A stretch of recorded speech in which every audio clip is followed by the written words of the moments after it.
Tout d'abord, laissez-moi vous présenter nos 3 experts de la dématérialisation éco-responsable. Tout d'abord, Anne-Solène Daniel, qui est consultante confirmée AMOA pour Cerda Conseil. Bonjour Anne-Solène. Bonjour à tous, bonjour Alban.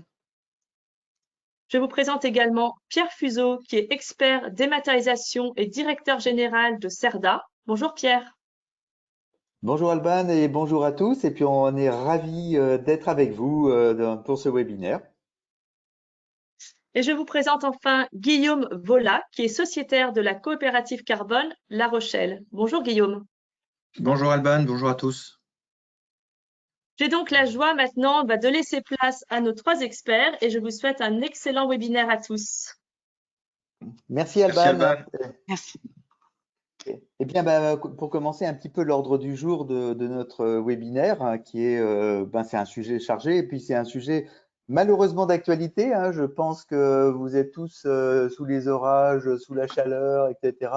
À vous dire que finalement c'est peut-être la réalité et justement la démat éco-responsable, eh bien c'est notre petit geste et le petit geste de chacun en mode colibri qui va permettre de pouvoir contribuer à la neutralité carbone planétaire de façon effectivement à contribuer et partager un peu cet effort collectif qu'on doit tous faire. Donc voilà, c'est un peu dans cette perspective qu'on part. Et donc du coup, on va partager ensemble donc 5 petits points. Donc premier point, Cerda Archimag et Coopérative Carbone, pourquoi ils ont coproduit, pourquoi on travaille ensemble, quels sont les engagements, quels sont les ADN de ces 2 structures pour effectivement ce sujet-là. Donc ça, c'est le premier point. Le deuxième point, alors on passera peut-être rapidement parce que je pense que vous avez tous déjà, parce que vous êtes sensibilisés, si vous êtes là, c'est que vous êtes un petit peu sensibilisés tout du moins.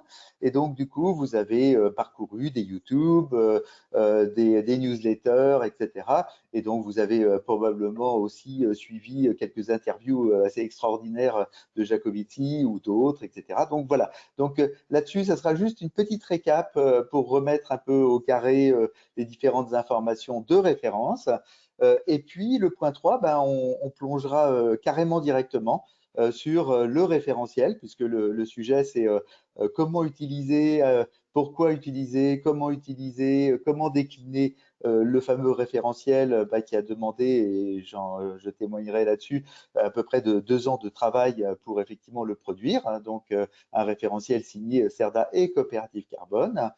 Et puis, une fois qu'on aura zoomé sur cette partie-là, oui, mais donc, quels sont les résultats de ça? Et donc, retour d'expérience ou retex, ça dépend comment on les appelle, avec différents cas qui permettent effectivement de témoigner de l'application du référentiel et de son intérêt. Et puis, le dernier point, et là, ça sera effectivement un exposé ou un partage de l'offre de service et de la méthodologie en fait pour mener un tel projet, parce que c'est jamais très simple entre un projet RSE, le projet numérique, le projet des maths.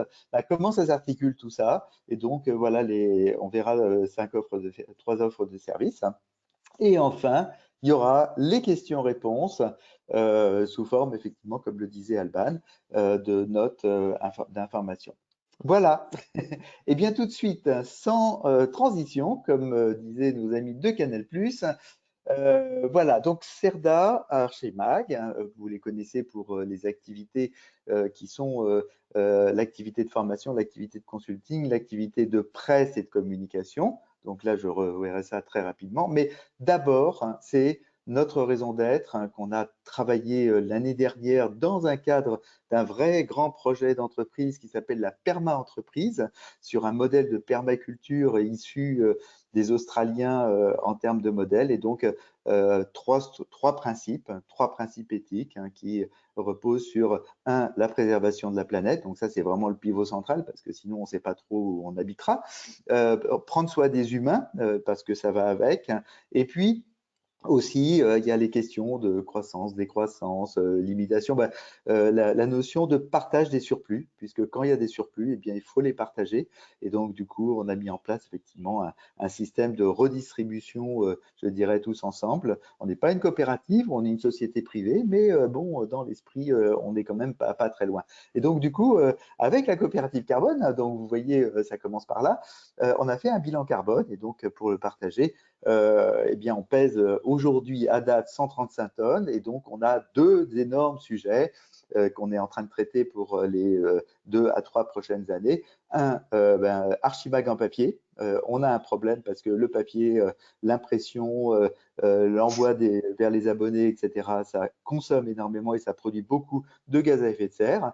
Et puis, nos chers stagiaires qui reviennent maintenant, et c'est heureux, en présentiel, qui effectivement produisent aussi des gaz à effet de serre. Et donc, du coup, avec la coopérative carbone, nous avons monté un grand programme de compensation où chacun de nos stagiaires, par exemple, choisissent le projet de compensation en biomasse. Et donc, je vais passer très rapidement la parole à, voilà, à Guillaume pour justement vous parler de compensation. Et voilà le lien. Oui, rebonjour à toutes et tous. Donc, je vais vous présenter donc, la collaboration avec CERDA de la coopérative carbone. La coopérative carbone, c'est une société de type SIC, donc société coopérative d'intérêt collectif, qui a été créée en 2019 sur le territoire de La Rochelle, suite à un appel à projet TIGA, qui était des territoires d'innovation et grandes ambitions dotés par l'État de environ 70 millions d'euros. Et la coopérative carbone est l'axe principal de ce projet de territoire zéro carbone. Donc, l'ambition étant la neutralité, on reparlera de la neutralité plus tard, à l'horizon 2040. Donc, c'est un outil c'est une boîte à outils carbone. Vous verrez qu'on résume souvent les émissions, le CO2 à carbone. Et qui est donc dans l'objectif, c'est d'accompagner tous les acteurs du territoire, qu'ils soient citoyens, collectivités et entreprises, dans un esprit de territoire, donc en collaboration, les accompagner vers leur neutralité. Donc pour ça, il faut les aider à comprendre et à mesurer leurs émissions, et puis les accompagner dans leur plan de réduction de leurs émissions. Et enfin, on reviendra sur cette notion de compenser ou de séquestrer toutes les émissions dites résiduelles, donc celles qu'on ne peut pas réduire.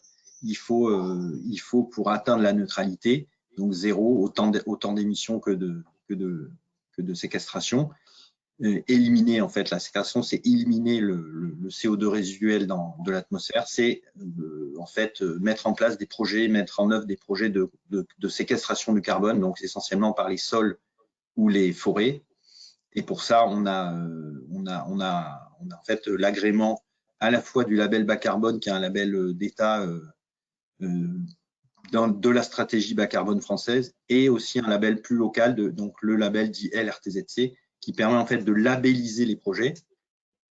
Et labelliser les projets, c'est en fait assurer leur unicité, leur qualité, et c'est permettre de les suivre tout au long de leur mise en œuvre pour être sûr qu'ils soient bien mis en œuvre et vérifier, et qu'en fait on vérifie effectivement la séquestration du carbone par ces projets. Voilà.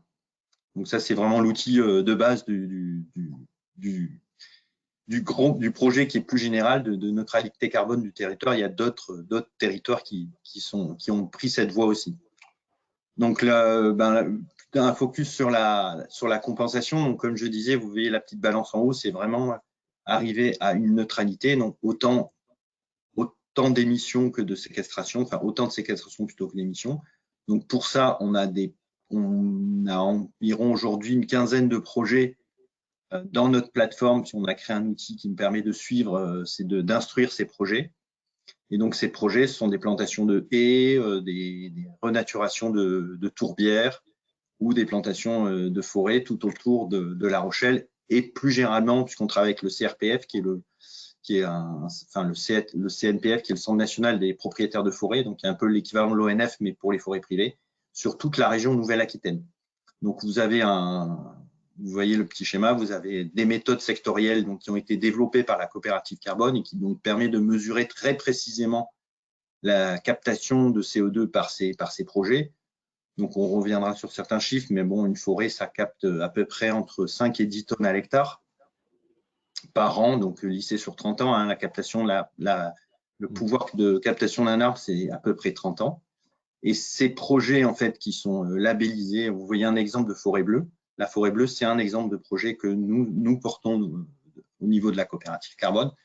C'est à ne pas confondre avec ce qu'on appelle à la fois deux choses, les quotas carbone, on ne va pas s'étendre, les quotas carbone, c'est les échanges entre entreprises de droits à polluer, et surtout la compensation carbone volontaire qui a été assez décriée, qui est donc plutôt le financement de projets un peu à bas coût en termes de prix du carbone à l'étranger, enfin même plutôt dans des zones très, très au sud, et donc qui sont souvent des projets qui sont pas, dont on n'a pas vraiment de retour et on n'est pas capable de les suivre précisément. Voilà. Donc c'est ça la compensation à l'échelle locale, c'est l'idée de en fait rapprocher la source, d'être au plus près des sources d'émissions. Voilà, ce qu'il faut avoir en tête, c'est que la compensation ne vaut pas je me lâche et puis comme ça, bon ok, je me suis lâché, bon je m'achète une bonne conscience et donc je compense. Là, ça serait effectivement détourner en fait cela. Non, l'objectif effectivement, et on le verra, c'est de maîtriser et de réduire au maximum. Et parce que il faut vivre hein, tous les jours, il faut travailler tous les jours, et puis peut-être aussi avec un certain nombre d'ordinateurs, d'équipements, etc. Et donc du coup, il y a un moment donné où il y a toujours un peu des émissions. Et donc ces émissions, pour effectivement les neutraliser, eh bien, il y a la méthode de compensation. Et donc ça, c'est un des critères. Mais attention à ne pas confondre bonne conscience de compensation et adéquation intelligente, application intelligente de la compensation. Hein, voilà. Oui, très bonne. Merci Pierre pour cette remarque. Oui. Alors, au deuxième sujet, ça c'est un sujet, on commence à rentrer dans le sujet en fait, hein, et ce sujet-là, rappelez-vous que on le traite rapidement. Il y a des bouquins qui décrivent ça, etc. Des sites web, etc. Là, je pense que vous en connaissez déjà suffisamment, mais voilà, on va zoomer rapidement sur quelques points. Et pour commencer, deux petites questions, c'est-à-dire avez-vous réalisé, alors BC c'est bilan carbone, voilà. Est-ce que vous l'avez fait de manière générale sur votre organisation? Là, on parle de professionnels, hein. On est dans votre entreprise, dans votre collectivité. Pour les collectivités, vous n'êtes pas sans savoir qu'il y a la loi Rennes qui va dans le sens effectivement de l'obligation de réaliser un bilan carbone, mais bon, c'est pas toujours fait, hein, évidemment. Donc, bilan carbone, première question, bilan carbone sur le général, donc sur l'ensemble des activités. Et deuxième question, avez-vous réalisé un bilan carbone sur le périmètre du numérique? Est-ce que votre DSI, par exemple, elle a pris l'action en fait en disant, voilà, mes serveurs, mes machines, mes réseaux, mes GED, etc. Est-ce que j'ai fait un bilan carbone? Et donc, Alban, je te laisse gérer ce petit sondage. Donc, 3 questions, c'est oui, non, je ne sais pas, hein, tout simplement. Exactement. Donc, je me permets de vous envoyer la première question. Voilà, je vous laisse 15 secondes pour répondre. Avez-vous réalisé un bilan carbone général comme venait de l'expliquer Pierre? Voilà, je vois que les pourcentages des votes montent. N'hésitez pas à y aller, on va essayer d'avoir un 100%. On n'en est pas loin, Pierre. Ah, Voilà, top. je vous laisse encore quelques secondes. Voilà, l'objectif, c'est de dépasser les Donc, résultats de l'abstention de dimanche, hein, on est bien d'accord. eh ben alors c'est bon, Pierre, l'objectif est atteint. Wow, Il nous manque génial. 17%. Si les 17% restants peuvent répondre, on fera un carton plein. Voilà. Eh bien, Cool. écoutez, c'est parfait. Donc, hop, As-tu un premier résultat déjà? nous allons pouvoir partager les réponses. Que voici, Pierre, je te laisse les commenter. 52% de non. Oui. 21% oui et 27% qui n'a pas l'information pour sa société. D'accord. Bon, bah, je prends en compte ça et puis je referai les commentaires parce qu'on a fait un petit benchmark, comme vous pouvez imaginer. On va voir si vous êtes dedans, pas dedans, etc. Question sur le Alors, numérique, on lance le deuxième sondage, alors, hein. tout à fait. Donc maintenant, la deuxième question, mais plus spécifiquement sur le numérique. Alors, attendez, même procédé. C'est parti. Je vous laisse 15 secondes. Donc, pour ça, la même question, mais là, spécifiquement, le bilan carbone appliqué au numérique. Voilà. C'est super. Je vois que vous êtes bien tous mobilisés. Je vous remercie. Nous allons bientôt pouvoir clôturer ce sondage. Je vous laisse encore 5 secondes. Voilà. 3, 2, 1, 0. Donc, à votre avis, Résultat. les résultats que je partage avec plaisir, les voici. Donc là, le non est beaucoup plus important que précédemment. Nous arrivons à 59%, Pierre. D'accord. Et Et ensuite, oui, 7% et 34% de non. de ne sais pas, c'est ça? De ne sait pas, pardon. Oui. 59% de non, 34% l'ignore et Oui. 7% a réalisé un bilan carbone spécifiquement sur le D'accord. numérique. D'accord. Je vais me permettre, si vous voulez bien, d'interpréter que je ne sais pas et non sont vraiment pas loin, parce que si vous savez pas, c'est peut-être que justement il y en a pas. Voilà.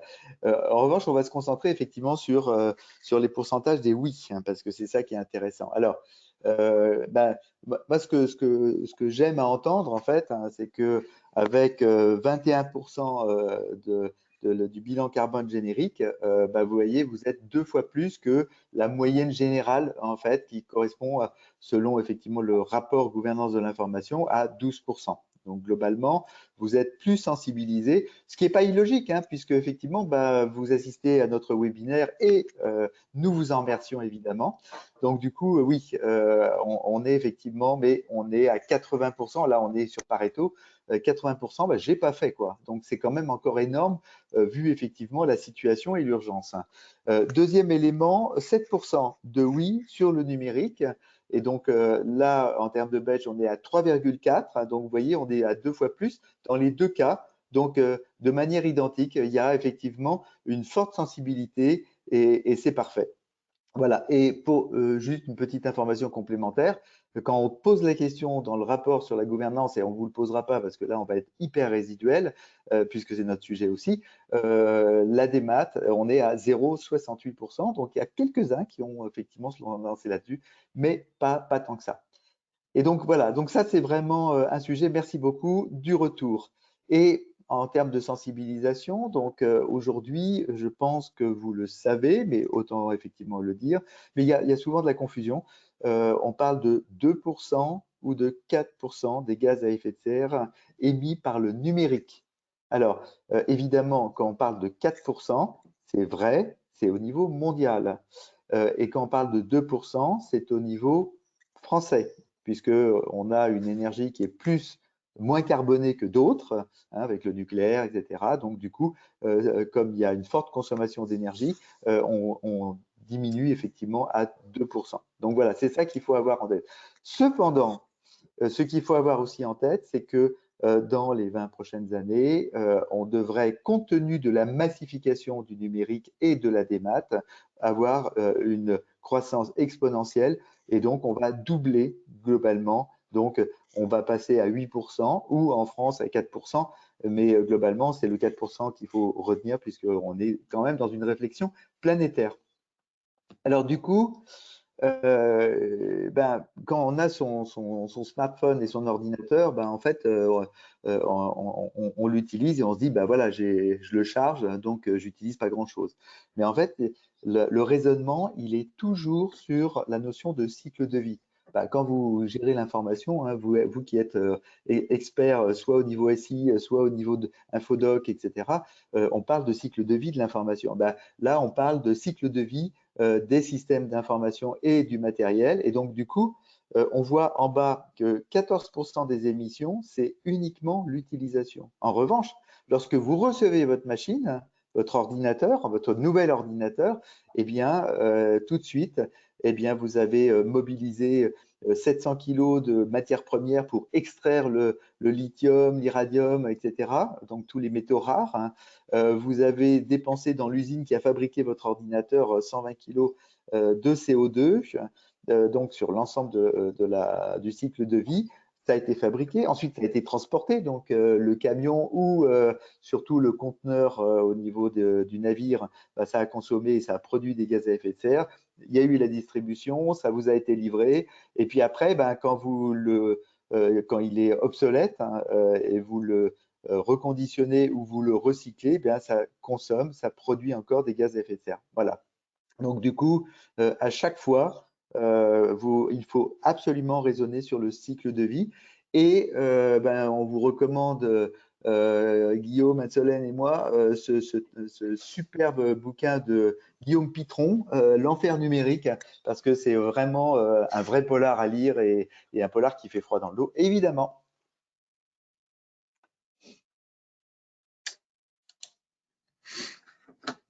Oui, donc effectivement, à la suite, un petit focus sur d'où viennent nos émissions. Alors, anthropiques, ben, ça veut dire d'origine humaine. Donc, effectivement, autant vous connaissez tous les bénéfices de l'effet de serre. En fait, sans l'effet de serre, la Terre, on serait à peu près à moins 18 degrés de température moyenne. Donc, effectivement, c'est ce qui a permis l'éclosion de la vie sur Terre. Mais en fait, depuis effectivement l'ère industrielle, cet équilibre s'est rompu par essentiellement l'émission de CO2, en fait, qui est le principal gaz à effet de serre, enfin celui qui a le pouvoir de réchauffement global le plus important. C'est 75% à peu près du réchauffement est dû au dioxyde de carbone et essentiellement dû à la combustion, vous voyez pour 86% à la combustion d'énergie fossile. Alors, les énergies fossiles, eh ben, on a trois énergies fossiles principales, hein, le pétrole, enfin d'abord le charbon hein, dans l'ordre chronologique, le charbon, le pétrole et le gaz. Donc si vous voyez sur le petit schéma intéressant à droite, c'est que ces énergies, elles n'ont fait que se cumuler au fil du temps, elles ne se sont pas remplacées l'une par rapport à l'autre, on n'a pas remplacé le charbon par le gaz ou même le nucléaire n'a pas remplacé d'autres énergies, on n'a fait que s'additionner et ça s'additionne encore, hein, même les énergies renouvelables aujourd'hui viennent s'additionner. Donc, ça ne fait que croître. Aujourd'hui, le charbon, toutes ces énergies, elles servent pour 65% à produire de l'électricité. Donc, c'est cette électricité qu'on va retrouver comme un facteur d'émission. On va revenir sur les facteurs d'émission plus tard. Enfin, en tout cas, il faut alimenter nos systèmes numériques et c'est essentiellement alimenté à base d'électricité. Donc, effectivement, l'origine comme l'a dit Pierre, ben, l'origine de l'électricité, elle est très importante parce que effectivement, en France, on a une énergie, alors pas verte du tout, mais c'est décarboné puisque effectivement, une centrale nucléaire n'émet pas de carbone directement. Voilà. Donc justement, qu'est-ce qu'un facteur d'émission? Donc on a scientifiquement décidé il y a plusieurs effectivement types de gaz à effet de serre. Hein. Tout le monde connaît le CO2, mais il y a aussi le CH4 ou le NO2. Il y en a d'autres. Ça, c'est des gaz à effet de serre qu'on dit naturels, hein, qui sont naturellement présents. Mais il y en a, par exemple, les CFC ou ce qu'on retrouvait dans les clims. C'est des gaz avec des pouvoirs de réchauffement très importants, mais qui sont effectivement synthétisés ou produits par une machine. On a décidé, en sachant que c'était le CO2 qui était le plus présent et qui avait le pouvoir de réchauffement le plus important sur 100 ans, de tout, en fait, quand on calcule un facteur d'émission d'un service, d'un bien, d'un matériel, d'un déplacement, en fait, on va ramener le chiffre en tonnes équivalent CO2. Donc, on ramène tout par rapport au CO2.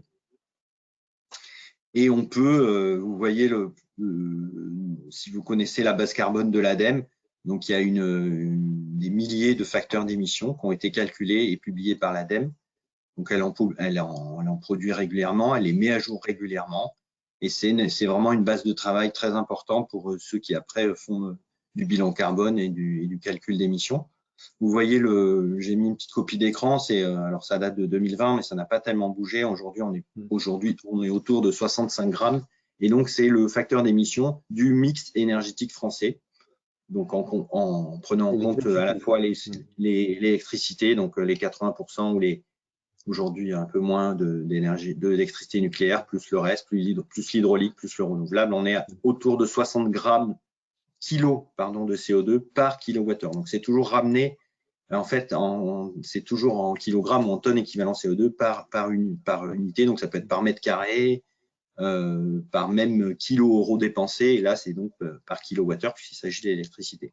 Vous avez un petit outil qui est assez simple à utiliser sur le site de l'ADEME qui s'appelle mon conversisseur CO2 et qui peut vous donner un peu un ordre de grandeur de vos émissions. En tout cas, vous pouvez rentrer par exemple 1000 kg, donc une tonne de CO2 et choisir, il y a une cinquantaine ou plus de choix. Et donc, ça vous donne à peu près l'équivalent, soit en termes de voyage, de mobilité ou en termes d'achat de consommables.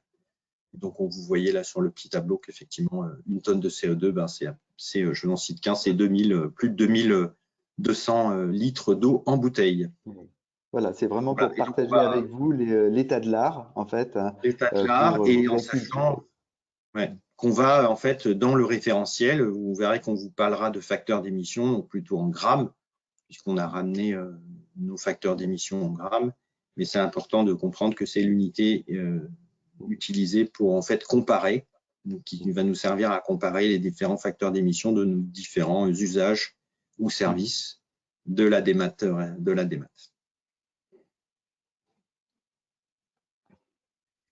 Et oui, on a laissé donc ça, effectivement, comme disait Pierre au début du webinaire, un petit flash sur ben, voilà, un peu les conséquences faites de ce réchauffement climatique et cette accumulation de gaz à effet de serre et de CO2 dans l'atmosphère, il ne fait que s'accroître. Hein. Même si aujourd'hui on diminué nos émissions, ben, de toute façon, aujourd'hui, on sait qu'on est déjà dépassé les 1,5 degrés de réchauffement en moyenne. Donc, vous savez tous qu'un 1,5 degré en moyenne, ça veut pas dire grand-chose, mais ça veut dire effectivement des conséquences en termes d'acidification des océans et aussi comme vous voyez sur ces petites images qui sont pas toujours très réjouissantes, c'est effectivement des épisodes climatiques assez violents et de plus en plus fréquents. Voilà. Donc, vous voyez que si on atteint 5 degrés, c'est vraiment, et c'est ce qui semble, effectivement, si on ne change pas notre trajectoire, on risque de les atteindre. Là, ça deviendrait vraiment Donc voilà, irrémédiable. voilà, soit effectivement, en général, bah, oh là là, c'est trop important, bah, on baisse les bras, etc. Soit on se dit, bah, en tant qu'entreprise, on a une capacité en fait à entraîner et emmener et des moyens, je dirais, aussi puissants, voire plus puissants que chaque personne individuellement. Et donc du coup, bah, on est parti dans notre sujet en fait. Hein. Et donc, du coup, la dématérialisation, comme elle est massive et que elle se répand de partout au niveau public comme au niveau privé, là, on avait un sujet et comme c'est quelque part nos sujets qu'on partage avec vous, eh bien, on va commencer par ce petit sondage et on va attaquer tout de suite après avec le référentiel, comment on l'a fabriqué et comment on l'utilise. Tout à fait. Donc, un troisième sondage afin de savoir si vous avez des projets de dématérialisation en cours ou à venir. Donc là, pareil, 3 réponses, oui, non, ou alors vous ne le savez pas encore. Je vous remercie pour votre réponse. Je vous laisse encore quelques secondes. Voilà, 15 secondes. Je ferme le sondage et je partage avec vous les résultats. Super rapide, Donc, merci pour la réactivité. Très bien, oui, puisque nous avons un grand nombre de répondants et 83% d'entre vous avaient des projets de dématérialisation en cours ou à venir. Donc, voilà, un très beau score. Je te laisse, Pierre, commenter davantage. C'est top, mais moi je le mettrais en regard effectivement de votre réponse sur le bilan carbone à 20% en fait, voire à 7% sur le numérique. Et là, vous avez 80% effectivement de projets de démat et on voit qu'il y a 80% moins 7%, on a au moins 73% qui n'ont pas nécessairement embarqué en fait le sujet de la démat éco-responsable. Et donc, du coup, eh bien, je vous le confirme, tout à fait, hein, puisque le rapport gouvernance de l'information de Serdar Archipak, donc de cette année, montre qu'on est quand même au milieu du gué. On n'est pas encore très avancé en termes de dématérialisation. Et donc, du coup, ben, on se retrouve avec à la fois des outils informatiques qui sont plus ou moins évolués, plus ou moins obsolètes, mais aussi avec du papier complètement, je dirais, parallèle. Donc, circulation de papier, il y a beaucoup, par exemple, de gestion électronique de courrier. On envoie le référentiel, c'est-à-dire on envoie effectivement, on saisit en fait le courrier, puis on l'envoie en papier. On se double effectivement le gaz à effet de serre, puisque d'une part, il y a le numérique qui émet, et puis il y a le papier qui émet dans sa trajectoire. Donc du coup, on a vraiment effectivement un vrai sujet. Pour référence, on voit que dans le rouge, il y a beaucoup, hein, 40%, 22%, 34%, 45% sur déjà les flux entrants. Donc, il manque énormément dans la plupart des organisations des sujets. Et on voit qu'en orange, c'est engagé, prévu. Engagé, ça veut dire que c'est pas encore fait, mais soit on le prévoit, soit on a démarré, soit on aimerait bien démarrer. Vous voyez? Donc finalement, il n'y a pas tant que ça, effectivement, des maths déjà très finies et complètes. De la même manière, sur les flux circulants et archivage, vous voyez, record management, 52% manquant, archivage électronique, 30%, 51%, donc il y a 18% qui sont vraiment déjà finis. Donc voilà, on est parti là-dessus, et donc du coup, eh bien, on est parti sur le sujet de comment peut-on aider, à mesurer, parce que le premier sujet, comme vous l'avez vu, c'est quand même comment on mesure, et ça c'est un des jobs de la coopérative carbone pour pouvoir baisser, maîtriser, piloter une baisse et une maîtrise des gaz à effet de serre, nécessairement il faut mesurer. Et cette mesure, à chaque fois qu'on pose la question, c'est pas fait. Et à chaque fois que nous, praticiens, on pose la question en disant quelles sont vos métriques, hein, sur quoi on peut calculer? Eh bien, il y a gros point d'interrogation. Combien il y a de courriers qui rentrent? Combien il y en a qui sortent? De quelle catégorie? Combien de papiers, etc. Et donc, il faut aller déjà chercher ça. Alors, on a modélisé en fait le sujet dans le schéma de dématérialisation que vous connaissez, que vous commencez à connaître, qui est effectivement l'ensemble des flux physiques et électroniques, parce qu'il y a encore du papier, hein, même si ça baisse, et qu'il faut le numériser. Donc ça, c'est le flux entrant. Il y a le flux circulant, c'est-à-dire l'instruction des dossiers, les visas, les validations, les signatures électroniques, on va en reparler. Et puis, il y a un moment donné où on répond, en fait, on dialogue. Donc, ça veut dire que c'est les flux sortants, sachant qu'il y en a encore en flux postal et il y en a évidemment de plus en plus en flux numérique. Et donc, tout ça, qu'est-ce qu'on en fait? Il faut quand même quelque part les stocker pour pouvoir les réutiliser. Et donc, il y a le stockage et l'archivage. Évidemment, il y a encore du papier, donc c'est en physique. Et il y a de plus en plus de l'électronique, donc c'est en électronique. Voilà.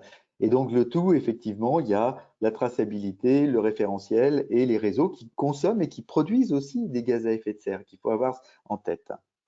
Alors, capitalisant là-dessus, ça, c'était il y a 2 ans. Il y a 2 ans, on est parti là-dessus et on a été tout bêtement faire un search assez approfondi dans la base de connaissances de l'ADEME parce que c'est la référence. Et puis les bases de référence américaines, anglaises, européennes. On s'est aperçu que globalement, c'était très erratique, très incomplet. Et il y avait un chiffre, par exemple, un email, il y avait un chiffre. Bon, d'accord, mais quelles étaient les conditions dans lesquelles ils ont fait les calculs? On n'en savait rien. Donc, ça avait le mérite d'exister, mais c'était totalement insatisfaisant pour avoir de la justesse. Et donc, sur la dernière année, donc 2021, avec Guillaume, avec Marie-Véronique, avec les ingénieurs en fait de la coopérative Carbone, eh bien, on s'est lancé sur la fiabilisation de tous ces chiffres et on est parti sur tous les capteurs dans le modèle et sur chaque capteur, donc pour l'instant on en est à 21, peut-être que l'année prochaine on en sera à 25 ou 30, hein, je ne sais pas, mais l'objectif c'est que ça évolue. Et donc on a refait pour certains des calculs complet de mini bilan carbone avec des variables. Et ça, c'est vraiment un sujet très important où on a beaucoup discuté, c'est avoir une valeur basse et une valeur haute. Pourquoi? Parce que de manière très pratico-pratique, lorsque vous avez une messagerie et que vous avez 10 personnes avec un serveur, on est plutôt en valeur haute parce qu'il y a peu d'amortissement, pas au regard d'un email qui est déposé dans la messagerie. Et de la même manière, lorsque vous avez des millions de personnes qui utilisent une messagerie et qui est optimisée en termes de serveurs et de data center, on est sur des bases effectivement de valeur basse. Voilà. Et donc, on a tout fait ces différents points qu'on va zoomer ensuite sur quelques-uns parce qu'il y en a 21 et on ne va pas les partager tous de manière individuelle. Ça, je vous laisserai effectivement tout à fait aller consulter le référentiel. Mais par exemple, la numérisation d'une page, on est entre 23 grammes. On est tous en grammes, on est bien d'accord. Donc après, vous pouvez faire votre calcul en tonnes. C'est des règles de 3, comme dirait Guillaume, qui dit bah oui, c'est bêtement des règles de 3. Oui, mais il faut être hyper rigoureux.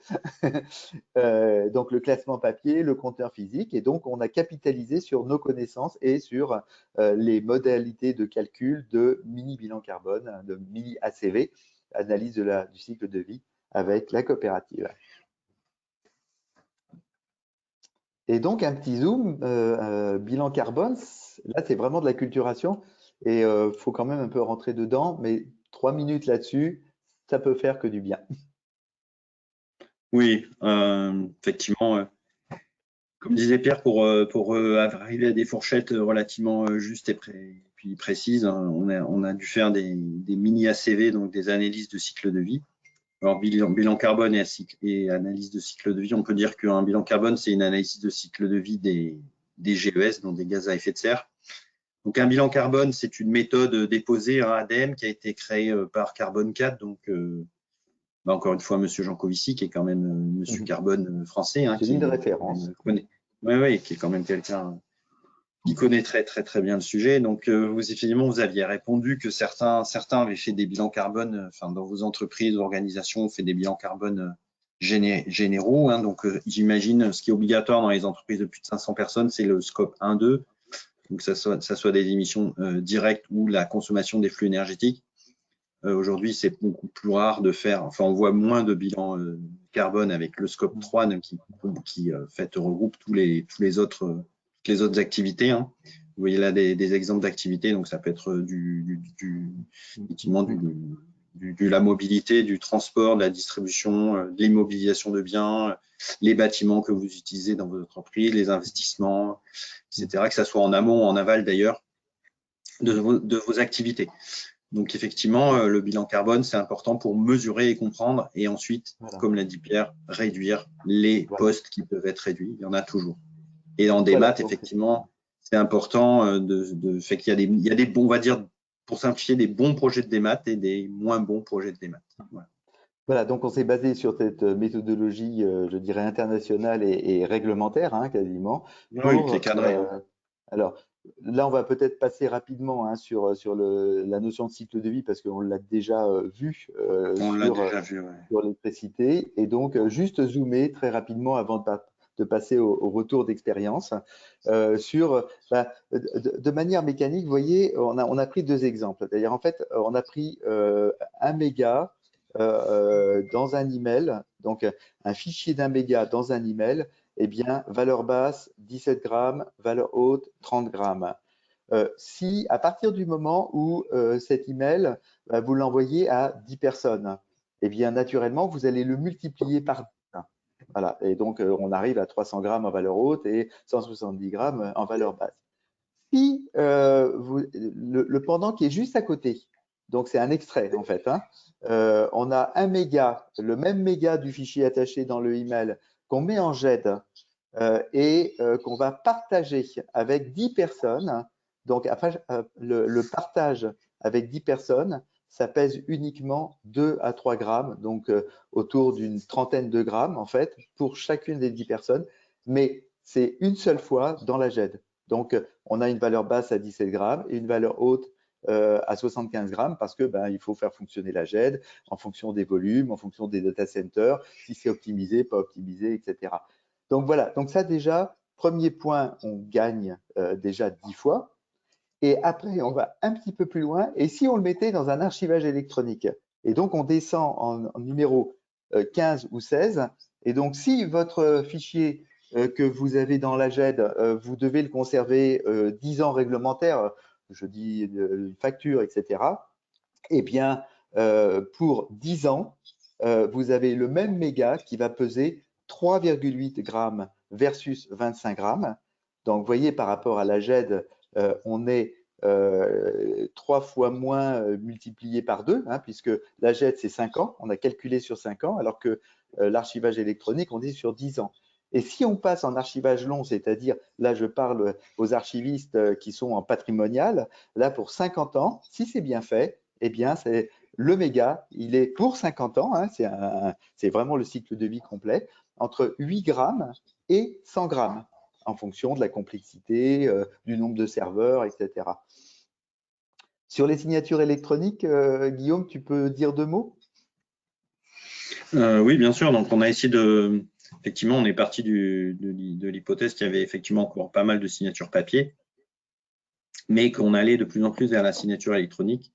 Et donc, on s'est rendu compte assez vite que la signature électronique, effectivement, ça demande la mise en place d'équipements, hein, de serveurs, de logiciels qui vont avoir un coût en termes de parapheurs, de gestes, mais qu'en fait, si on arrive à avoir un volume suffisant de signatures, in fine, c'est très intéressant par rapport au papier, puisqu'on n'a plus à imprimer, à mettre dans un parapheur, à faire circuler le parapheur, etc., etc. Et on a un outil commun, mutualisé, qui va accueillir tous les documents qui peuvent être susceptibles d'être signés ou validés par une chaîne hiérarchique. Donc, on arrive à des valeurs. La valeur basse et la valeur haute, elle peut aussi, si vous vous servez du référentiel pour faire des calculs, et ben, effectivement, là, pour la signature électronique, ça va beaucoup dépendre du volume. Donc, si vous commencez un projet, ben, avec peu de signatures, vous considériez plutôt la valeur haute. Et plus vous allez signer et plus vous allez en fait rentabiliser le système mis en place, plus vous allez utiliser la valeur basse. Voilà. Et ça, on le retrouve. C'est vrai que cette idée de volumétrie et de mutualisation qu'il y a derrière, on la retrouve sur la signature électronique et on la retrouve effectivement aussi en GED ou en SAE. Ouais, pour l'impression d'une feuille A4, c'est effectivement plus unitaire et chaque fois que vous imprimez une feuille, ben, il faut multiplier. C'est pour ça pour des gros volumes, on a quand même considéré, enfin, on a quand même prouvé que le numérique était moins émetteur de gaz à effet de serre que le papier. Tout à fait. Et je rebondis sur les 2 derniers, c'est-à-dire l'impression et la numérisation. Évidemment, chez vous, si vous faites un petit comptage de combien vous imprimez et éventuellement, il y a des personnes que je ne nommerai pas parce que je ne les connais pas, mais vous les connaissez, qui impriment, qui signent, qui rescannent et qui renvoient. Et ben, vous voyez, vous avez les chiffres, hein, c'est-à-dire une impression d'une feuille A4, c'est entre 5,6 et 12,8. Et puis, la numérisation d'une page, c'est entre 23. Donc, tout ça se cumule, évidemment. Hein. Je reçois d'un email, j'imprime l'email, je numérise l'email parce que j'ai mis un gris-gris dessus ou une signature physique dessus, etc. Et je continue comme ça. Voilà, on voulait vraiment… Juste pour finir, ouais. Oui. Dans toutes ces valeurs, on a vraiment tenu compte à la fois de la partie matérielle mise en place pour supporter ces usages, mais aussi des accès ou du réseau ou en fait de l'accès aux documents dans les systèmes. C'est tout le cycle de vie en fait qu'on a analysé. Et donc du coup on rebondit parce que bon, ok, c'est joli, vous avez les chiffres, vous avez des ratios, vous avez des valeurs hautes et basses, mais en application, avez-vous des retours d'expérience? Et donc du coup, un premier retour d'expérience qu'on voulait partager avec vous, là on a pris effectivement un cas, un use case, hein, comme on les appelle, de 30 000 dossiers, ça doit être du social, hein, c'est ce genre de choses. Et donc, on a mesuré sur une situation qui est ce qu'on a appelé le milieu du gué. Le milieu du gué, ça veut dire que il y a encore des flux papier, il y a déjà de la démat, mais c'est pas complet. Enfin bon, je pense que vous êtes tous un petit peu quelque part dans cette situation. Et puis, on a recalculé en fait en situation cible avec un portail, avec une démarche électronique de bout en bout, avec des signatures et des visas électroniques et parapheurs.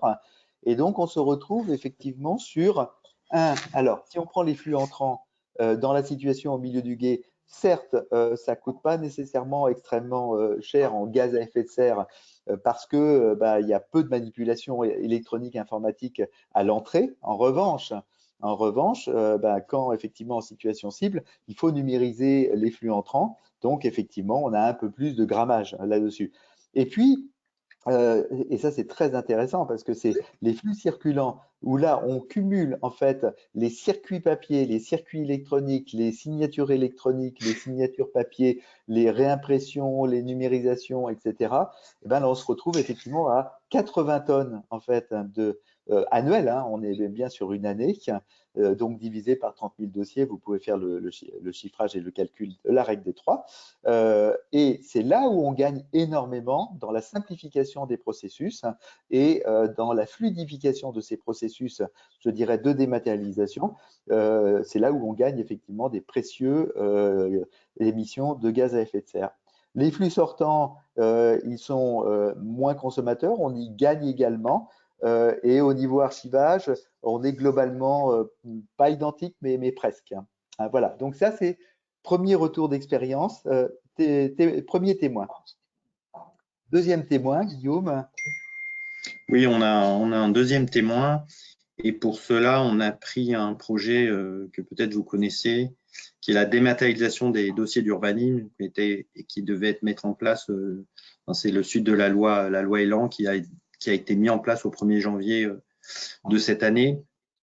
Et donc, qui permet à tout pétitionnaire, qu'il soit professionnel ou citoyen, de déposer ses demandes, à la fois les DIA qui sont par les notaires ou en gros les permis de construire par voie dématérialisée. Donc, c'est un assez gros projet puisqu'il y a pas mal de connecteurs et d'interactions avec d'autres services de l'État ou même des services de flux qui doivent donner leur avis. Et donc, on a vu donc ça, c'est un peu le résumé de ce qu'un projet de démat plus ou moins bien mené peut donner en termes donc vous voyez en vertical les gaz à effet de serre. Donc, on a une phase assez courte, mais effectivement de mise en place du système, donc qui va demander un peu plus de ressources. Mais au final, sur le long terme, on va en fait diminuer fortement les émissions. Et on verra sur la diapo suivante. Donc, effectivement, on a un scénario de référence qui pourrait être on ne change rien, donc on reste au même niveau. Et il faut le considérer sur plusieurs années. Et puis, on a le scénario dématérialisation optimisé. Donc, c'est ce qu'on vous propose d'essayer de faire avec nous. Et là, vous voyez qu'on peut gagner beaucoup. Et donc, pour illustrer par des chiffres sur ce même projet d'urbanisme, donc je l'appelle urbanisme, c'est le dépôt, l'instruction, la signature, l'archivage de tous les dossiers d'urbanisme. Donc pour les collectivités, c'est quand même un secteur très important. Et donc, on a calculé avec nos facteurs d'émission et les référentiels qu'au départ, on allait émettre 2,5 tonnes par an de plus dû au matériel informatique, essentiellement. On va avoir des serveurs en plus, on va donner des écrans aux instructeurs pour qu'ils soient plus à l'aise dans leur travail. On va aussi fournir des tablettes, etc., etc. Donc, on va augmenter en fait la consommation électrique des data centers plus l'achat de matériel, mais que de l'autre côté, donc on va pouvoir faire des économies sur le papier.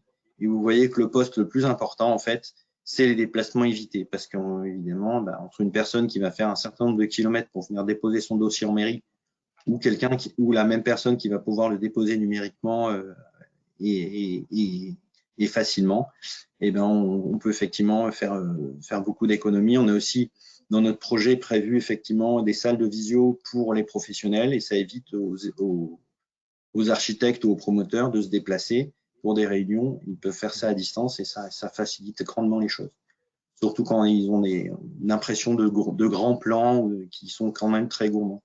Vous voyez que c'est ce que j'ai dit au départ. Si on ramène ces 36 tonnes et demie, ou disons 37 tonnes évitées, ça correspond à la moyenne d'émissions de 3 Français, puisque un peu plus, un Français émet à peu près 11 tonnes par an de CO2 en moyenne.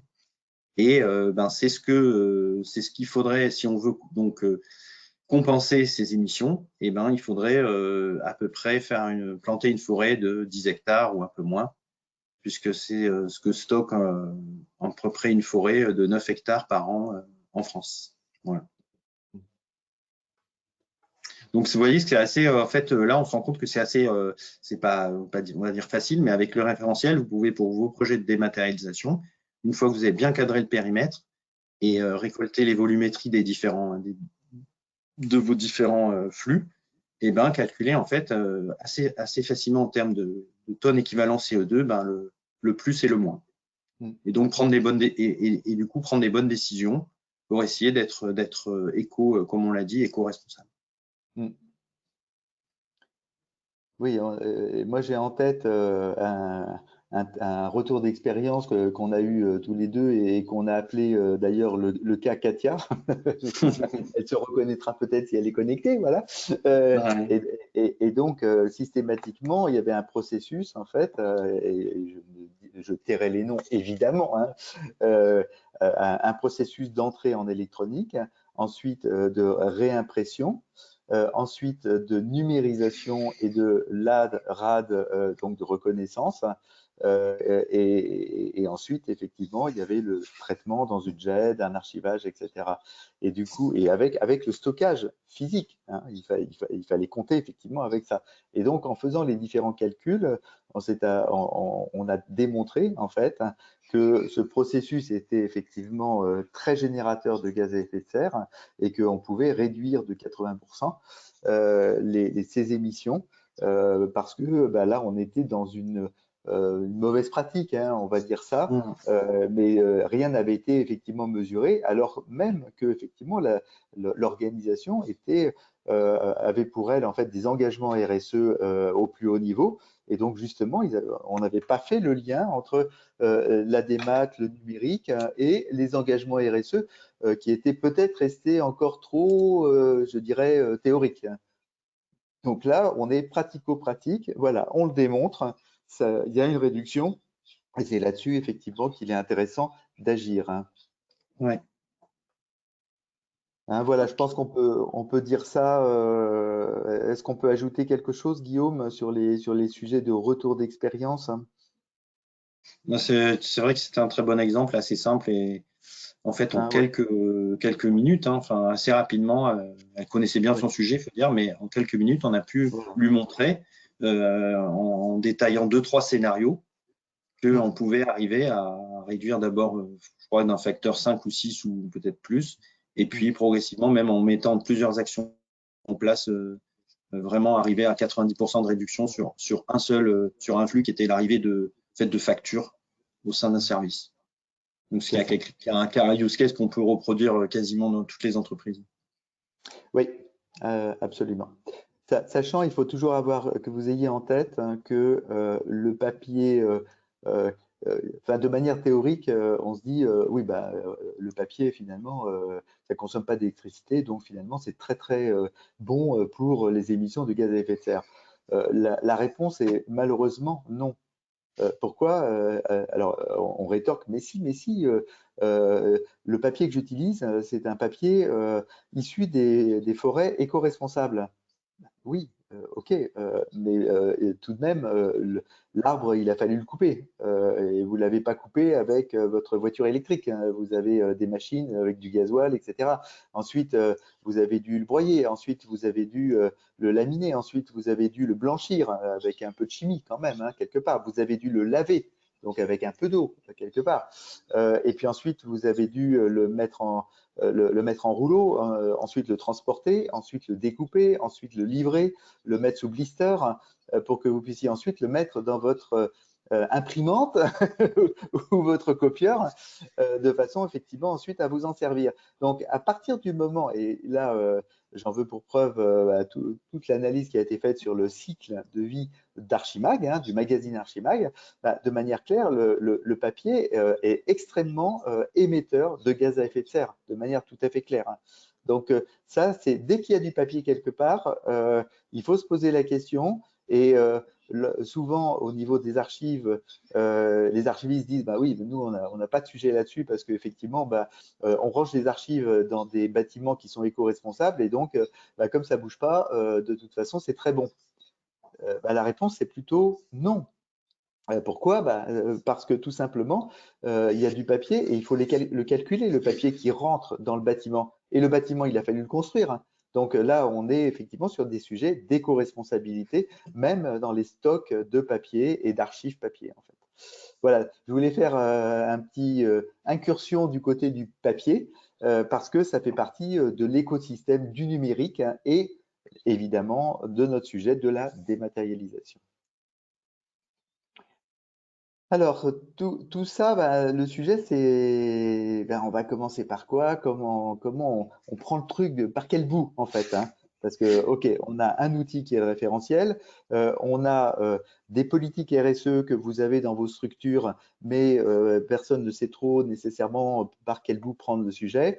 Vous qui intervenez dans la partie démat, dans la partie numérique, par quoi on commence et comment on démarre le truc? Et donc, du coup, un petit zoom sur la démarche. Donc, je vais vous présenter la démarche de la démat éco-responsable. Donc, comment on y va tous ensemble? Qui est-ce qu'on embarque dans cette aventure?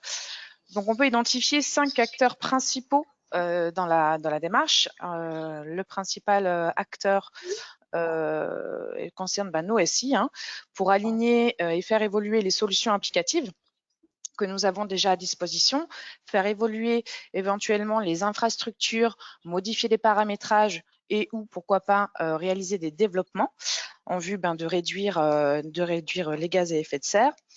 En deuxième acteur important, embarqué dans la démarche, on va avoir les professionnels de l'information, comme les archivistes, les documentalistes, les knowledge managers.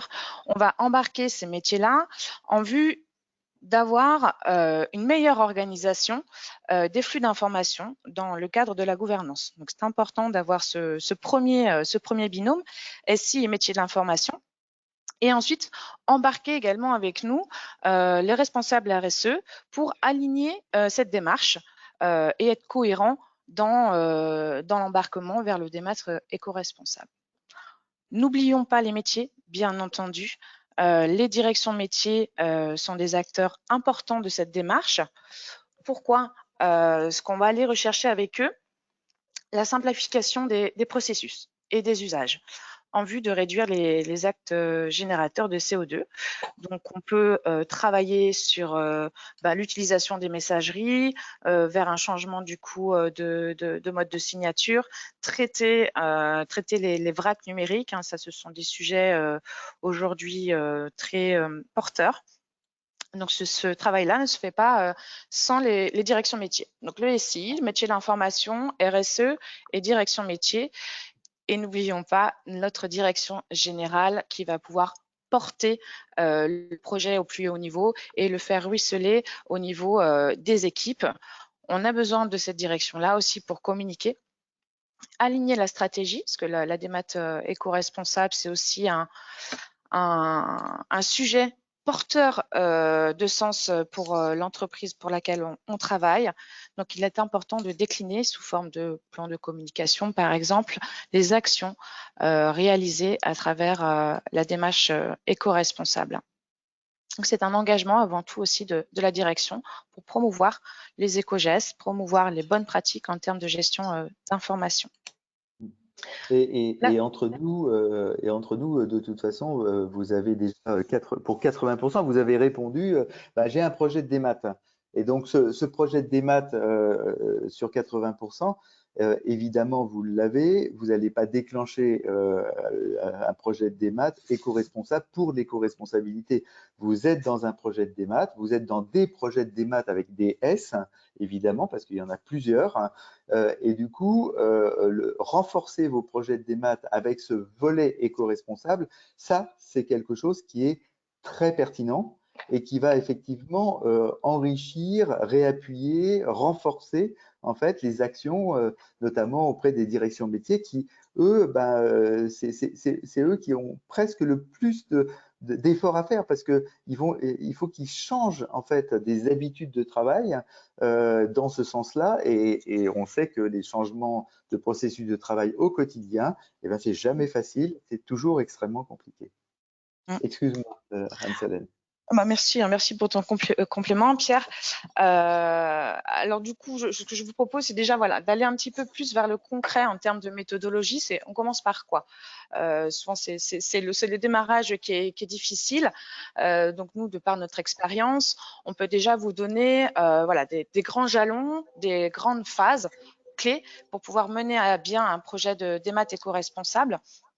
Donc en général, on est sur une première phase qui va durer entre 1 et 14 mois, une première phase de sensibilisation et de sensibilisation sur le sujet à différents niveaux, donc aussi bien sensibilisation au niveau de la direction générale qu'au conseil d'administration, ça peut être des élus, ça peut être le personnel d'encadrement et les agents et ou les collaborateurs de la structure. Donc cette démarche de sensibilisation, ce sont des opérations ponctuelles de communication régulière pour pouvoir commencer à embarquer, à sensibiliser les personnes faisant partie de la structure de l'entreprise. La deuxième phase importante, c'est une phase de cadrage où on va délimiter déjà les projets qui auraient pu être en cours, des projets de dématérialisation déjà en cours, mais on va délimiter un premier périmètre pour pouvoir semer en fait une première démarche de dématérialisation éco-responsable. Cette cette phase 2 de cadrage, un premier niveau, peut environ durer voilà, 3 mois. Ensuite, une fois que cette opération de cadrage et que nous avons identifié un périmètre éligible au sujet où voilà, on a vraiment tous les acteurs autour de la table pour pouvoir entamer la démarche, on va pouvoir ensuite aller vraiment dans la démarche projet et aller chercher un plan d'action après mesure, après collecte des données et envisager un plan d'action avec des quick wins, des opérations simples à mettre en œuvre avec un résultat immédiat et des actions un peu plus à moyen terme pour pouvoir aller progressivement vers une démat éco-responsable. Donc, ce sont les trois grandes étapes. Je vais vous détailler maintenant voilà, sur la méthodologie, comment on y va, qu'est-ce que nous vous proposons comme offre pour pouvoir aller vers l'éco-responsabilité. Donc la première offre, nous sommes sur un diagnostic sur périmètre défini. L'objectif est à la fois de sensibiliser les acteurs et de collecter des données. Donc nous sommes là aussi pour vous aider à aller les chercher ces données. Donc on part pour une fois, je dirais, et j'ose dire, sur vraiment un démarrage de projet avec de la donnée concrète. Voilà, on ne va pas aller l'inventer, la chercher, on va aller la vérifier directement avec vous, avec l'aide de l'ASI par exemple, pour construire un diagnostic solide à partir duquel nous allons pouvoir poser des premiers indicateurs pour la suite. Cette démarche de diagnostic se fait grâce à la présence d'un chef de projet en interne dans la structure avec laquelle nous allons travailler. Et donc, nous, côté CERDA, on est vraiment là en suivi et en appui pour pouvoir, à l'issue de cette collecte de données, proposer un diagnostic valorisé sur le périmètre préidentifié. Oui, ça permet d'alléger en fait la charge d'assistance à maîtrise d'ouvrage qui est la nôtre et de permettre au chef de projet d'avoir un transfert de compétences, parce que ça c'est un point important, parce que le chef de projet il va effectivement être amené à aller collecter de la donnée, à participer, à comprendre en fait la méthode et les grilles de calcul.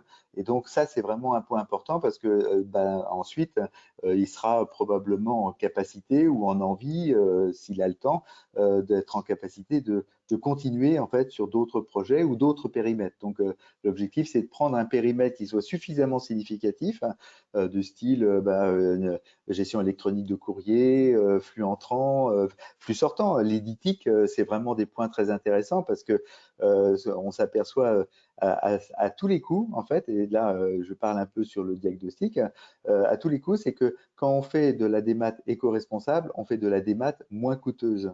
Donc c'est bon pour le budget, je dirais, gaz à effet de serre, et c'est bon aussi pour le budget financier de la structure qui a piloté. Ok, merci Pierre pour ce complément sur cette offre qu'on l'appelle découverte. Donc c'est un premier pied à l'étrier, voilà, vers la démat éco-responsable. Donc vraiment avec une collaboration très proche entre le chef de projet CERDA et le chef de projet en interne.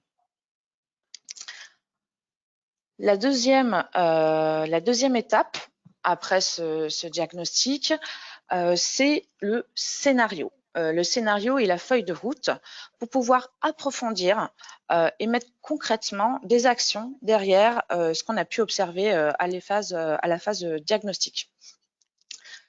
Ce qui va nous permettre du coup d'imaginer plusieurs pistes. Quand on construit un scénario, on peut envisager scénario 1, scénario 2, ce qui nous permet de prendre chemin numéro 1, chemin numéro 2, à partir de vos pratiques métiers. Et l'objectif, c'est d'avoir un accompagnement, pas de créer de rupture ou de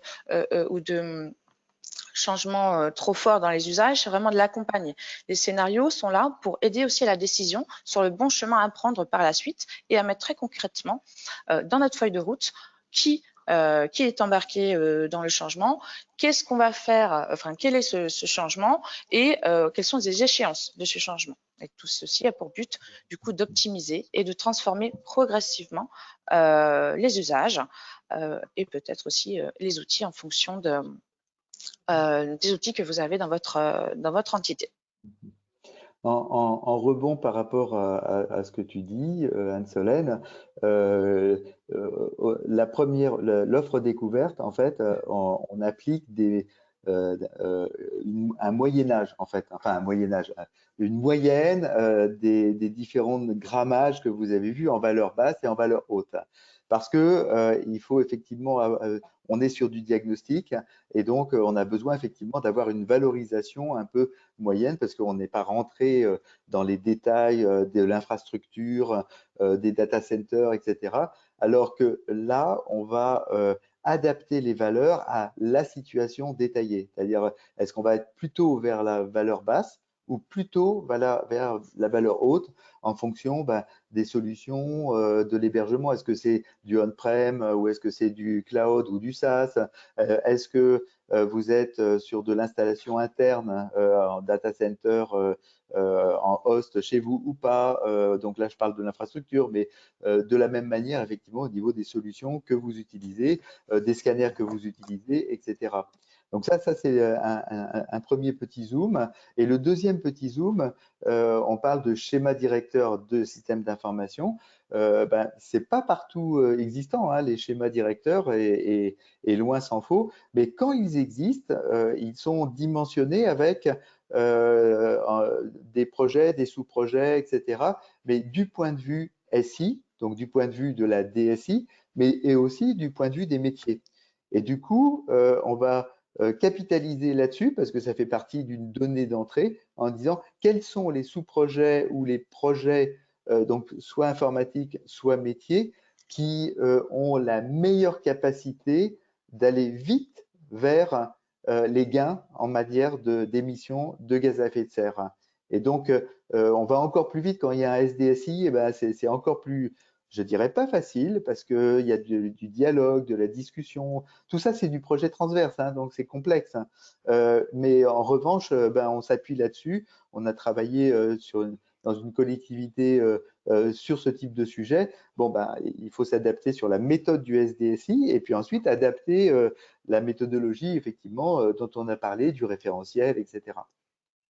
Donc voilà, je voulais ajouter cette petite chose d'attention, sachant que la feuille de route, elle se cale par rapport au SDSI ou en tant que telle sur le schéma, sur la feuille de route de la démat en tant que telle, par exemple. Guillaume, tu veux ajouter quelque chose là-dessus?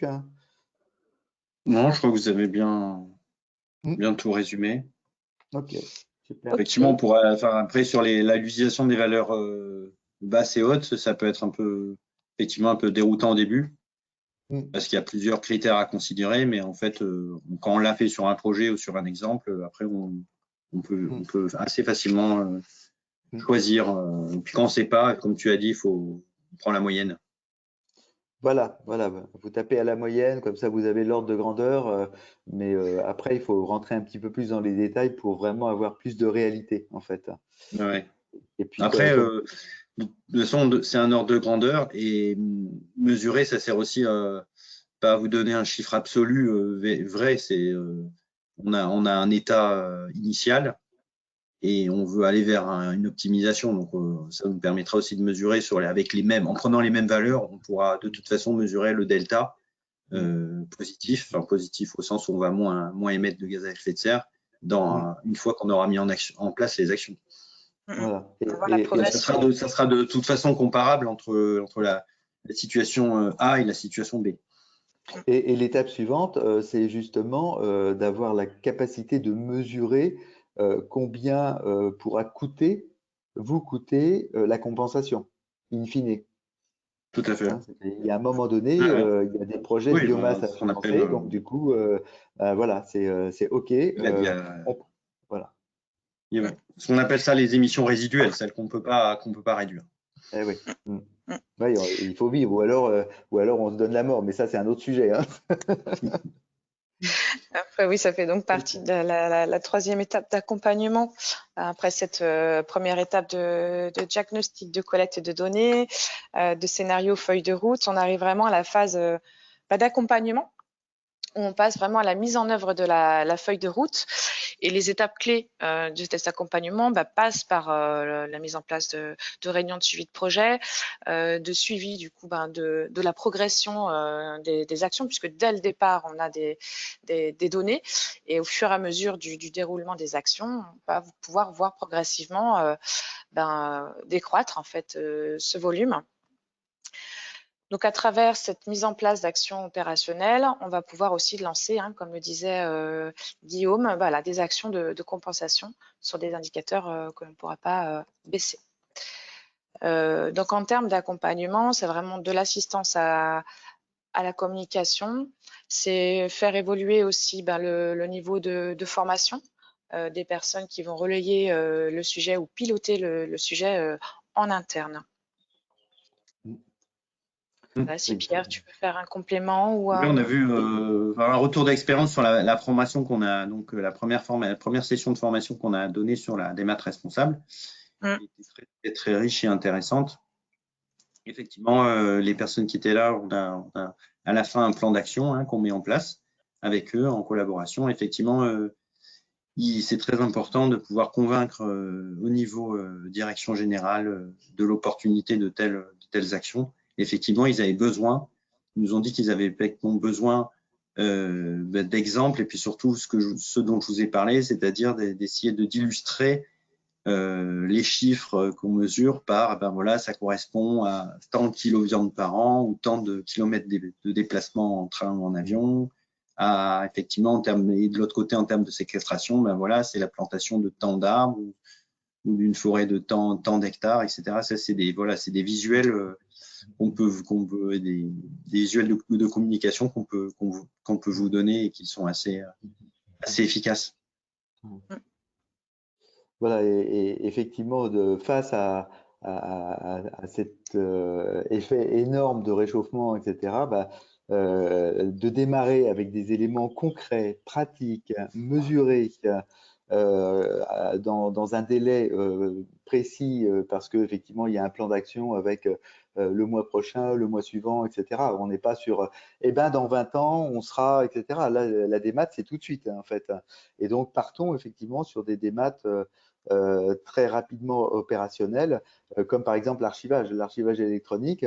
On voit qu'il est urgent effectivement de basculer sur de l'archivage électronique. Donc cet archivage électronique, est-ce qu'on le prend effectivement sur un premier niveau, donc celui effectivement qui est le cas à 10 ans, ou l'autre cas à 50 ans, ou est-ce qu'on le met en SaaS, est-ce qu'on le met en interne, est-ce qu'on a la volumétrie suffisante, et si on le met en interne, quelle est l'émission de gaz à effet de serre, donc est-ce que c'est plutôt de la valeur haute plutôt que de la valeur basse, etc.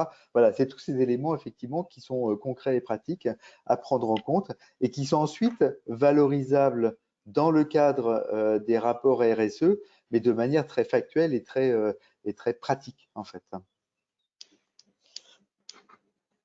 Voilà, je ne sais pas s'il y a d'autres, alors peut-être en mode conclusif, mais avant d'ouvrir les questions-réponses, déjà, on a parlé du responsable RSE, mais parlons également du DPO, hein, ou le DPD, donc les protections des données, parce que il y a de l'éthique, mais il y a aussi la gestion du cycle de vie des données.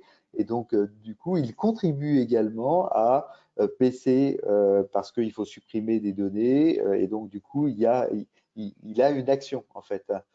Il y a aussi le RGA. Alors ça, c'est valable à la fois pour le secteur public, mais le secteur privé, il y a tous les outils pour, sachant que quand on fait effectivement avec certaines polices de caractère, là on parle plutôt, c'est l'accès ergonomie à la fois des postes de travail, mais c'est aussi ergonomie des portails, des sites web, etc. Et donc, faire simple is beautiful, c'est effectivement faire peu de code, faire simple, faire plutôt en vert, plutôt avec des caractères qui sont peu codés, donc qui permet effectivement de baisser aussi les gaz à effet de serre déjà dans le développement. Donc ça, c'est vraiment des points importants. Et puis, il y a le développement de la réglementation pour déployer l'éco-responsabilité, hein, les règlements général pour l'environnement. Donc ça, c'est en train effectivement de se déployer avec l'Institut national du numérique, l'INR. L'AFNOR est en train de bosser dessus aussi. Et puis, n'oubliez pas effectivement le bilan carbone en général et en particulier le scope 3 sur l'intégration du numérique. Donc voilà. Et puis bon, il faut toujours dire que il y a effectivement le transgénérationnel, c'est que en travaillant sur la démat éco-responsable, on travaille sur l'ensemble des générations, mais aussi sur les nouvelles générations qui nous sollicitent. Hein, je ne sais pas quel âge vous avez, mais quand on est en ordre professionnel, on a toujours des enfants, des neveux, etc. pour rappeler. Et qu'est-ce que tu fais toi sur le sujet, etc. Donc voilà. Et en revanche, point important, c'est la transversalité du sujet et le manque de maturité vraiment tellement énorme qu'on pose les questions. Mais ça, on le pose régulièrement avec Guillaume et Anne-Solène. Et combien produit de gaz à effet de serre un Français? Les personnes qui savent répondre, il n'y en a pas beaucoup, hein, franchement. Donc du coup, on est vraiment sur des sujets d'acculturation, de maturité et également d'alignement en fait les uns avec les autres, que la DSI soit alignée avec les métiers, avec la direction générale. Ça, c'est un vrai sujet. Et donc, un diagnostic, c'est la première réponse de partage d'informations. Voilà, donc du coup, faire de la démat éco-responsable, hein, c'est un guise un peu conclusif. Si vous faites de la cosmétique, ça sert à rien. Et Dieu sait qu'il y en a quand même pas mal qui font malheureusement ça. Mais par contre, effectivement, lancer des opérations qui sont quelque part, qui ont besoin d'accompagnement, c'est-à-dire en fait, s'il n'y a pas d'aide ou s'il n'y a pas de formation des chefs de projet sur le sujet, nécessairement, ça ne va pas aller très très loin. Donc voilà, donc ça, voilà, apprendre au sérieux et de manière méthodique, mais comme tout le monde est complètement booké partout et avec des priorités à gauche, à droite, c'est pas toujours facile effectivement de s'engager là-dessus. Donc voilà, si on peut le faire à vos côtés, ça sera avec un très grand plaisir. Et maintenant, je vous propose de passer au dernier sondage et juste après aux questions-réponses. Oui, tout à fait. Alors, je vous sollicite pour une dernière question afin de savoir si vous pensez qu'une sensibilisation au numérique responsable, en fait une dématérialisation éco-responsable, serait utile au sein de votre organisation. Voilà. Oui, non, surtout pas, ou alors vous n'avez pas, On s'est permis de dire surtout pas. À ce jour. Voilà, je vous laisse encore quelques secondes. Hop. 30 secondes. Je clôt le sondage. Je vous remercie tout d'abord pour votre mobilisation pour cette dernière question. Et j'ai donc le plaisir de vous partager les résultats, comme quoi 70%, 71% d'entre vous pensent que cela serait nécessaire. Voilà, serait utile. Et surtout pas, il y a 0, non, ou pas? Alors, surtout pas, il y a 0. Donc, c'est que tout est bon. On n'avait que des, Non, c'était un joke hein, que des entre bons nous, participants. vous pouvez, il y a une ou quelques personnes qui auraient pu le jouer du type le trouble fête, hein. Mais non, eh ben, merci beaucoup. Donc oui, 71%, oui, effectivement, et il y a 30%, c'est, je ne sais pas, c'est combien? 23% et 6% Oui, de non. Donc, voilà. Donc, une voilà, trentaine de pourcents non et je ne sais pas. Et 71% oui. Voilà, c'est ça. Et là, je ferais presque l'interprétation inverse des premiers sondages où le je ne sais pas, je l'avais associé à non. Là, je ne sais pas, je l'associerais peut-être à un petit oui. Voilà, il y a un gros oui à 71%, il y a un petit oui à 23%, donc on est quasiment effectivement sur du 90% en fait. Mais il y a un vrai sujet de sensibilisation et de formation sur ce type de sujet. Oui, c'est clair. Tout à fait. Tout à fait. Alors, Merci y à a-t-il vous. déjà des petites questions, Alban ou... Alors, parfaitement. Donc, écoutez, je vous l'ai dit voilà, dans le. Alors là, il y a une première question d'une personne qui souhaite Oui, savoir, donc, sur la présentation, à un moment, je ne sais plus exactement quel slide c'était, mais effectivement, il me semble que c'était toi, Pierre, qui avait montré une diapositive avec un thermomètre où on disait que 1 degré est égal à un dépassement de 200 deux- km vers le nord. ouais, ça c'est Et Guillaume, et donc, la personne effectivement, aurait voulu avoir des ouais. précisions Hmm. sur cette affirmation. Oui, ça c'est climatologique, et Guillaume, je te laisse répondre. Ça c'est Marie-Véronique hein, qui avait bien fléché Oui, ça. alors C'est je un suis vrai pas sujet. climatologue, je suis pas climatologue ni climato-sceptique, mais je pense que c'est des informations qui proviennent, qui proviennent d'un rapport du GIEC. Et donc effectivement, Ouais. un réchauffement global en fait. Et là, je pense qu'on parle effectivement, ça peut dépendre aussi des zones géographiques, hein, mais je pense que là, on est plutôt en Europe. Mais un réchauffement global de 1 degré, je pense qu'on y est déjà. C'est effectivement un déplacement du climat, donc des espèces végétales, etc., des De sols, la sécheresse, de l'absence de la d'eau, etc. sécheresse, des plantes, des cultures qu'on peut mettre. On a le cas, je crois que le cas qui illustre très bien, c'est celui du champagne, en fait, où les producteurs de champagne, Oui, aujourd'hui, ils achètent des terrains en Angleterre. Parce qu'ils oui, savent très bien que dans quelques années ou dès maintenant, eh ben, le champagne il sera produit 200 km plus haut, donc plutôt du côté de c'est l'Angleterre, ça, où il y avait des c'est ça, terres à racheter. Voilà. c'est Donc ça. c'est très concret, en fait, hein, le Oui. déplacement de. Il y a le passage aussi dans la voie du Nord, hein, vous savez, c'est encombré par tous les icebergs, etc. Et avec le réchauffement climatique, les icebergs qui sont de l'eau potable, hein, il faut avoir ça en tête, hein, sont en train de fondre et donc libèrent une voie pour les pétroliers qui vont aller plus vite en fait d'une partie de l'hémisphère à l'autre partie de l'hémisphère. Et ben, le déplacement est de 200 km, 1 degré, ben, il se déplace effectivement vers le nord, par exemple. Voilà, c'est un autre exemple. Et après, Tout à fait. il y a des facteurs secondaires comme l'intensification liée aux terres brunes ou au méthane renfermé sous le permafrost, etc. Après, il y a des facteurs de coefficients complémentaires, en fait. Hein. Mais globalement, c'est un chiffre du style 1 degré, 200 km, 2 degrés, 400 km. Donc, ce qui est aujourd'hui, effectivement, du côté de la Tunisie ou de Rome ou de la Sicile, ben, on le retrouve très rapidement du côté de Gênes, du côté de Nice, voire, etc., etc. Vous voyez. Après, il y a toutes les variables, il y a des montagnes, il n'y a pas de montagnes, etc. Voilà, on espère avoir répondu à la Parfait. petite question. Merci beaucoup. Il nous reste encore un peu de temps. Il y a une question pour avoir votre avis, votre opinion, peut-être même retour d'expérience sur une journée Cleaning Day au sein d'une entreprise. Qu'en pensez-vous?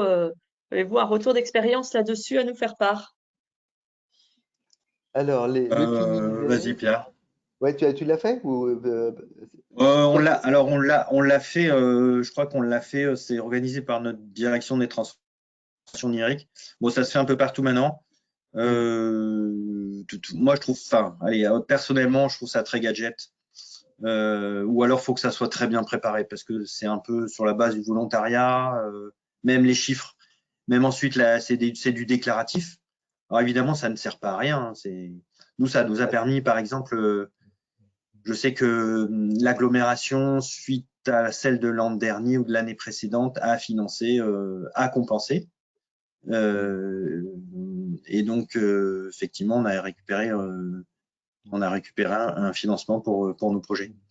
Mais il faut que ça soit vraiment bien organisé parce que voilà, sinon moi, je rebondis sur ce que tu je suis un dis. peu Effectivement, dubitatif. bon, souvent maintenant, aujourd'hui, il y a un peu des méthodos, etc. Donc, ça peut être plutôt pas mal organisé. Mais si c'est décorrélé, en fait, à un engagement, je dirais, plus RSE, plus global, c'est bon, c'est le du cleaning up, ouais, génial et tout. Bah, bon, c'est un effet de mode et c'est l'effet effectivement gadget que tu disais, Guillaume. Mais mise en œuvre dans le cadre d'une stratégie de Oui, sensibilisation, de tout, maturation. tout euh, au long de l'année alors, finalement. alors là, oui, là Oui, vraiment, parce oui, que tout du à coup, fait. Ouais. ben, pendant une journée, vous allez virer 10 2000, fichiers ou 30 mails. emails avec les fichiers, etc. Mais derrière, ils vont revenir tout de suite. Donc, ça n'a pas de sens. Alors que si vous mettez en place effectivement cette purge et en même temps des mécaniques avec de la GED et des liens, donc on diffuse avec des liens et via un chat par exemple, et non plus avec des emails. Alors là, réellement, c'est complètement c'est intéressant parce que là, on est vraiment sur une démarche en fait. Et là, voilà, j'espère qu'on a un peu répondu à ta question, mais du Parfait. coup, oui, il faut y aller comme ça, de manière structurée et avec un environnement plus global. Et c'est très, très bien. Très bien. Je vous remercie beaucoup. Est-ce que là, je peux me permettre de vous poser encore deux, trois questions, mais en vous demandant une réponse très synthétique parce qu'il y en a D'accord, plusieurs et je vois que les personnes sont encore dans la très bien. réunion et voilà, Excellent. doivent attendre une réponse. Donc, on va essayer d'être très rapide. Donc, une première question, une personne qui demande si, à titre personnel, est-ce qu'il vaut mieux garder un document sur une plateforme numérique ou alors faire une impression et donc supprimer le document? Supprimer le document qui aura été imprimé. Est-ce qu'on... Numérique. C'est ça. Voilà. Alors, la réponse, elle est un peu de normand. C'est-à-dire, en fait, combien de temps tu vas le garder, ton document, en fait. Si le document électronique, tu le gardes très, très longtemps, a priori, l'électronique est meilleur que le papier, en fait. C'est un peu le principe de le calcul qu'on a fait sur 50 ans, sur le système d'archivage 50 ans versus une GED ou versus donc versus papier et version électronique, l'électronique gagne de 10 fois en fait. Et ça, c'est contre-intuitif, hein, c'est ce qu'on se disait entre nous en disant mais c'est vraiment contre-intuitif. Le papier, c'est plus gaz à effet de serre. Donc l'impression et la conservation du papier qui aura été imprimé est plus émissif que si effectivement c'est bien géré d'un point de vue stockage numérique, etc. Voilà, c'est contre-intuitif, hein, on est d'accord. Merci beaucoup. Deux autres questions, deux dernières questions, si le temps nous le permet. Alors, une première, une personne qui nous demande, qui nous dit en fait qu'il y a beaucoup de services de hosting et d'infrastructures qui sont externalisées, style Amazon, Google, Oui, etc. oui, oui. Et donc, qui demande comment, dans ces conditions-là, peut-on reconstituer un bilan carbone numérique dans la mesure où les entreprises sont de moins en moins maîtres de leurs data? Alors Guillaume, je te laisse répondre parce que là, sur les data centers, il y a véritablement des retours d'expérience et des mesures, je dirais, assez factuelles, hein. Les Ouais. PUE, les fameux PUE. Je peux essayer de Ah, remonter.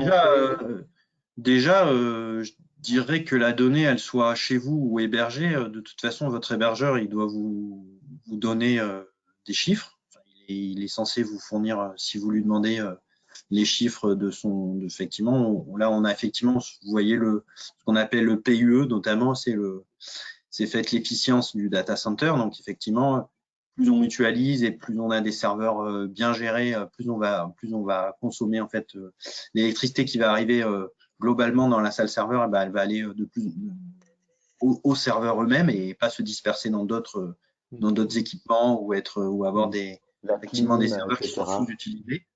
Donc, de toute façon, ces données-là, les hébergeurs, ils les ont. Hein. On a effectivement chez AWS, j'avais fait une étude parce que je connaissais assez bien l'un des responsables d'AWS. Aujourd'hui, ils sont à des PUE de 1.12. Ça veut dire qu'ils sont quand même très, très bons sur l'utilisation de leur serveur et c'est normal, hein, c'est leur métier. Donc ça, de toute façon, ces chiffres, ils sont censés vous les donner. Donc après, vous les avez, que ça soit dans votre data center ou dans un hébergement à l'extérieur. Finalement, ça changera pas tellement les calculs ou que vous pourrez faire à partir du référentiel sur vos projets de dématérialisation. Et si vous avez vos serveurs chez vous, il faut faire le calcul d'un bilan carbone tout simplement et d'un calcul de PUE. Là, c'est orienté énergie, donc c'est peut-être un peu plus aisé en fait quelque part. Et donc, on s'aperçoit qu'effectivement un PUE à 1,12, c'est génial. Souvent, les PUE, ils sont à 2,5. Et 2,5, c'est 2 fois plus, voire plus que 2 fois plus en fait. Très bien. Je vous remercie. Et maintenant, je vais prendre 2 dernières questions que je vais essayer de rassembler en une afin de tenir au maximum le timing. 2 questions intéressantes qui, en fait, 2 personnes qui nous confient rencontrer de nombreux freins pour la dématérialisation avec un cadre juridique qui impose souvent un format papier assez lourd, des formulaires, des tickets de caisse, etc. Et par conséquent, 2 personnes demandent si il existerait quelque part un cheval de Troie entre guillemets, mais qui permettrait auprès de ces instances d'assister auprès des instances de normalisation pour défendre les intérêts du passage du papier vers le numérique et s'inscrire du coup dans une démarche beaucoup plus certifiée, globale, ISO, etc. pour faciliter cette transition. Oui. Alors, réponse rapide hein, par rapport à ça et elle doit être obligatoirement rapide parce que sinon on repart pour 1 heure. Oui, c'est une aujourd'hui le juridique en fait depuis 2000 avec ce complément de 2016 autorise totalement toute information en fait papier peut devenir électronique et l'électronique a autant de valeur que le document papier original. Donc là, très clairement, c'est plus un sujet. Et donc, si effectivement il y a des interrogations là-dessus, il faut effectivement rentrer un peu dans le détail des typologies documentaires, regarder la réglementation et s'appuyer sur le décret du 5 décembre 2016 qui permet effectivement de donner l'équivalence en fait du papier à l'électronique et on bascule en électronique en fait. Ouais, un grand merci. Écoutez, je propose aux participants, s'ils ont d'autres questions, de ne pas hésiter à nous les envoyer directement. On se fera un plaisir d'y répondre.